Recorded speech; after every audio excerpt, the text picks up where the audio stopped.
குழந்தைகளே, இன்றைய கதையின் பெயர் புத்திசாலி முயல். ஒரு பெரிய காட்டில் நிறைய விலங்குகள் சந்தோஷமாக வாழ்ந்து வந்தன. அங்கே முத்து என்றொரு முயல் இருந்தது.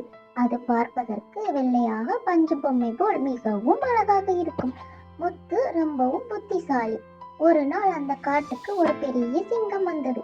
சிங்கத்தை பார்த்து எல்லோரும் பயந்தார்கள். சிங்கம் தினமும் ஒரு விலங்கை பிடித்து சாப்பிட ஆரம்பித்தது.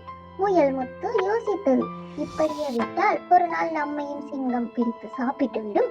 இதற்கு ஒரு வழி செய்ய வேண்டும் என்று முடிவெடுத்தது. மறுநாள் முத்து துணிச்சலுடன் சிங்கத்திடம் சென்றது. சிங்கராஜா, நான் உங்களிடம் ஒன்று சொல்ல வேண்டும் என்று முத்து பணிவாக கூறியது. சிங்கத்துக்கு கோபம் வந்தது. சின்ன முயலே, என்னிடம் வந்து பேச உனக்கு அவ்வளவு தைரியமா என்று கேட்டது.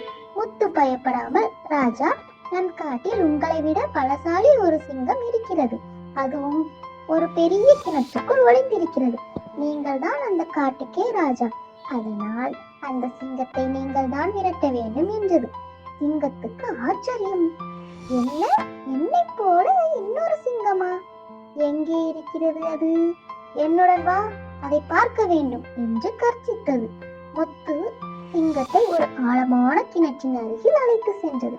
ராஜா, இதோ இந்த கிணற்றுக்குள் பாருங்கள், அது இப்போது உங்களை பார்த்து கோபமாக முறைக்கும் என்றது. சிங்கம் கிணற்றுக்குள் எட்டி பார்த்தது.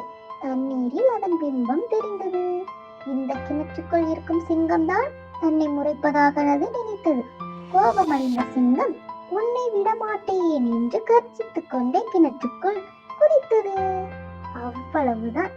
சிங்கம் ஆழமான தண்ணீரில் விழுந்து மேலே எழுந்து வர முடியாமல் மூழ்கி போனது.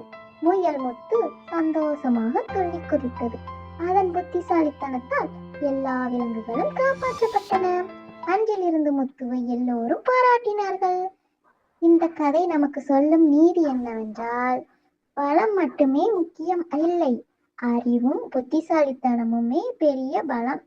இதுவே இந்த கதை சொல்லும் நீதி ஆகும். Bye friends.